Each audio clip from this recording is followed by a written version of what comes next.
सुबह 8 बजे से पहले कुछ भी नहीं खाना, शाम को 6-7 बजे के बाद कुछ भी नहीं खाना। 10 घंटे के ब्रैकेट में आपने खाया और सूर्यास्त होने के बाद कुछ नहीं खाया। कम खाने नहीं बोला जा रहा है, कम टाइम के गैप में, कम टाइम फ्रेम में खाने बोला जा रहा है। जब आप ऐसा करते हैं तो हम देखते हैं कि पेशेंट का जो नींद अच्छी हो जाती है, कॉन्स्टिपेशन ठीक होने लगता है, blood sugar blood pressure reduce होने लगता है, उनका दर्द कम होने लगता है, उनकी वीकनेस कम होने लगती है, उनका ब्रेथलेसनेस ठीक होने लगता है। Don't eat anything after sunset if you can do it. ये इसको समझने के लिए आपको circadian rhythm of the body समझना पड़ेगा। हमारे बॉडी का एक सर्केडियन क्लॉक है, दिनचर्या जिसे बोलते हैं। जिस तरह से आपका पूरा परिवार है, आपके परिवार में जितने भी मेंबर हैं उनका एक दिनचर्या है। उसमें एक बच्चा होगा तो उसका भी दिनचर्या है। सुबह 6 बजे उठेगा, 6:15 बजे पॉटी जाएगा, फिर ब्रश करेगा, फिर ब्रेकफास्ट करेगा, फिर स्कूल वैन में चढ़ेगा, 2 बजे आ जाएगा, फिर ट्यूशन पढ़ने जाएगा, फिर खेलने जाएगा, फिर थोड़ा पढ़ाई करेगा, फिर रात को 10 बजे फिर सो जाएगा। और वो रोज चलता है, एवरी सिंगल डे। इसे कहते हैं दिनचर्या उसका।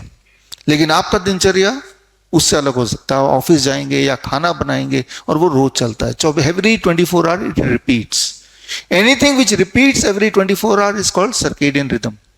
हमारे बॉडी का भी एक सर्केडियन रिदम है और जो कि हर 24 घंटे में रिपीट करता है।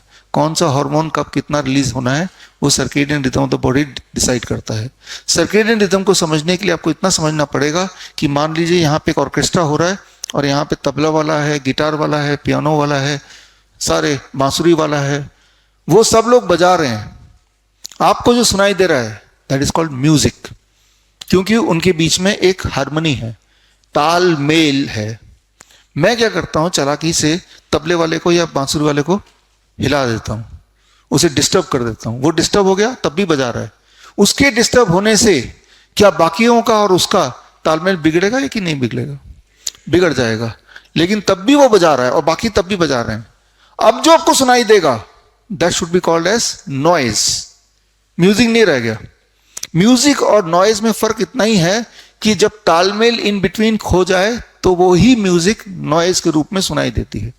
ठीक इसी प्रकार हमारी जो जिंदगी है, हमारी जो बॉडी है, हमारे बॉडी में हार्ट है, लंग्स है, स्टमक है, ब्रेन है, ये सारे इंस्ट्रूमेंट्स हैं ऑर्केस्ट्रा की तरह।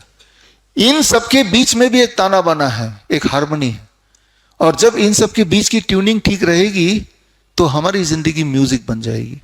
अब जरा सोच के देखिए, ये सारा आप देख रहे हैं घड़ी में यही सारे जो गियर्स हैं पीछे लगे रहते हैं। मैंने इसको आगे कर दिया।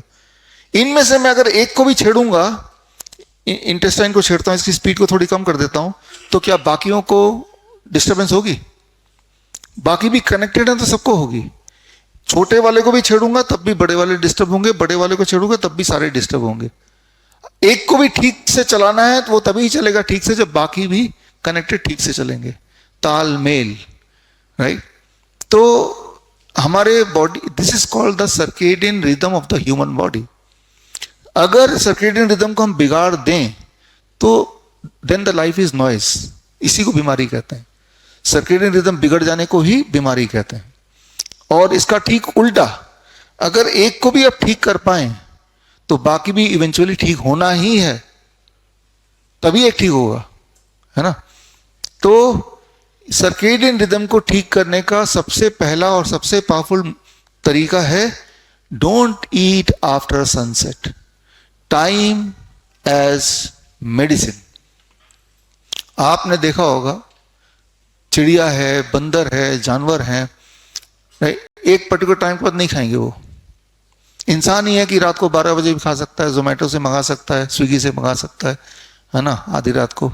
इंसान ही बीमार रहता है। बंदर को आप 7-8 बजे केले लेके दीजिए, रात को नहीं खाएगा, आपके ऊपर ही फेंकेगा, अगले दिन खाएगा वो।